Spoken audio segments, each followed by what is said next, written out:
Están de moda en YouTube los canales que hablan del estoicismo, aquella escuela filosófica fundada sobre el año 300 a.C. que se centraba en la mejor manera de alcanzar la felicidad a través del dominio de las emociones. He visto que algunos de estos canales desarrollan su contenido con inteligencia artificial o se basan en un exagerado pensamiento positivo que podría incluso llegar a parecer distópico. ¿Son importantes esos canales para aprender la esencia del estoicismo y obtener una enseñanza útil, o pueden resultar en ocasiones engañosos para sus espectadores? Argumento destructivo número 1. El estoicismo es una filosofía basada en una utopía o ideal.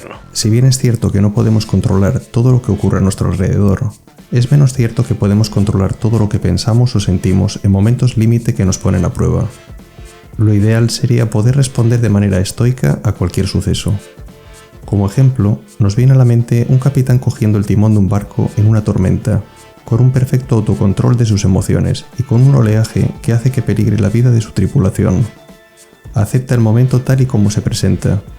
El capitán no se inmuta ni tiene miedo porque tiene un comportamiento estoico, es muy valiente y va a salvar a su tripulación. Si me apuras, te diré que este capitán ni se mueve hacia los lados cuando el barco sí lo hace, empujado por las olas del mar. Argumento destructivo número 2. La práctica del estoicismo mal comprendido puede derivar fácilmente en indiferencia de las emociones humanas. Alguien que no quiere dejarse influir en modo alguno por las emociones humanas puede llegar a comportarse de manera indiferente respecto al resto de sus congéneres y anular todo tipo de empatía. El sabio y frío estoico habría alcanzado el ideal que estaba buscando. Paradójicamente, la inteligencia emocional que le ha llevado a dominar sus emociones le ha llevado también a enterrarla bajo tierra, a soterrarla cuando ha tenido que tratar con otras personas. Finalmente, el perfecto estoico puede acabar acariciando la triste soledad por no querer tratar con aquellos que tienen una voluntad más débil que la suya.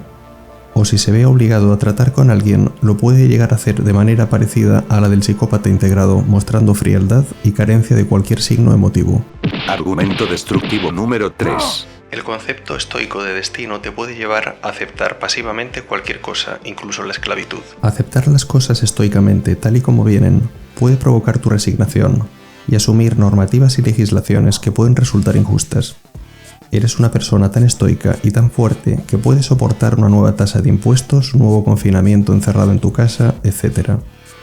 No hay por qué cambiar nada ni temer nada, ya que el destino es el destino, y hay que aceptarlo ya que nada ocurre por azar. Tu libertad consiste, según has podido entender de esta filosofía, en la libertad para aceptar tu destino. Podemos hacernos una pregunta en este punto. ¿Soy libre para aceptar la esclavitud que, llegado el caso, me hayan impuesto y de este modo acepto estoicamente mi inevitable destino? Argumento destructivo número 4. Se habla del estoicismo en general, es decir, de manera genérica, sin hacer referencia a las distintas etapas del estoicismo ni a sus autores en muchas ocasiones, como si esta filosofía hubiese sido siempre igual en todas las épocas históricas en las que se ha desarrollado. Puedes escuchar en muchos vídeos el modo en el que se comportaría un estoico cualquiera ante cualquier situación, pero no es completamente igual un estoico de la primera etapa histórica del estoicismo como Zenón, nacido en el siglo IV a.C., que un estoico de la etapa intermedia como Panecio de Rodas, nacido en el siglo III a.C., o un estoico del estoicismo tardío como lo fue Séneca, el cual desarrolló su filosofía durante el siglo I después de Cristo. Hablar del estoicismo de modo genérico es meter en el mismo saco a todos sus autores, sin matices ni diferencias. Por ejemplo, el estoicismo medio era menos idealista y estaba más apartado del estoicismo ortodoxo, rebajando el tono más puritano de los primeros estoicos. Por tanto, cuando te hablan de estoicismo en un vídeo, ¿de qué estoicismo te están hablando? ¿Del estoicismo de algún autor concreto, de una etapa histórica concreta, o de un estoicismo que nunca ha existido del modo en el que se explica? ¿Es un estoicismo de andar por casa? ¿Es un estoicismo para damis? ¿Es un medicamento genérico? Argumento destructivo número 5.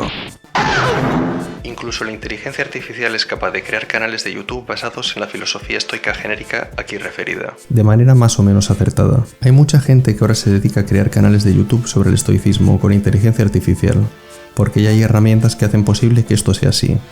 En ChatGPT obtienes un guión sin ningún esfuerzo.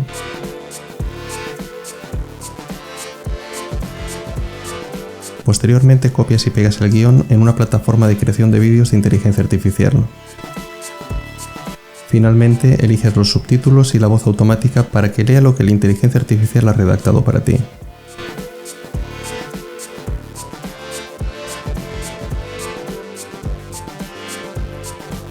El El estoicismo es una filosofía antigua que ha experimentado un resurgimiento en la era moderna, principalmente debido a su enfoque en el autodominio, la serenidad y la virtud.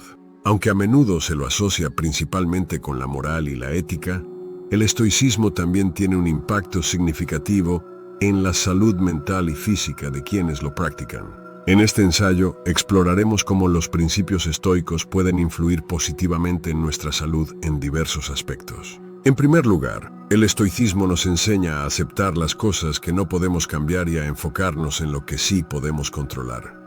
¿A quién va dirigido un contenido creado de esta manera? ¿A robots? ¿A espectadores que necesitan escuchar frases positivas continuamente de manera compulsiva? Pero ¿no nos aleja esto de algo que se parezca mínimamente a la realidad? Lo que escucho en algunos de estos vídeos es música para mis oídos, pero en general es algo parecido a un estoicismo muy disperso y poco concreto, mezclado con poesía y repetición constante de frases positivas, hecho a veces por humanos y otras por inteligencia artificial. Dicho lo cual, tengo que decir que la filosofía estoica es una de mis preferidas, pero no asumiendo la totalidad de sus enseñanzas, a costa de distanciarme de lo que considero la realidad, ni perdiéndome en una utopía. Cuando suceden hechos que tenemos que afrontar, si estamos muy equivocados en cómo afrontarlos, adoptando como nuestro el ideal de otras personas o filosofías, la caída puede ser todavía más grande. No obstante, estoy de acuerdo, como enseña el estoicismo, en que hay que cultivar la voluntad, para fortalecerla, y que no es tan importante lo que se dice como lo que se hace. Podrías morir. Dime al menos cómo te llamas. ¿Qué importa cómo me llame? Se nos conoce por nuestros actos.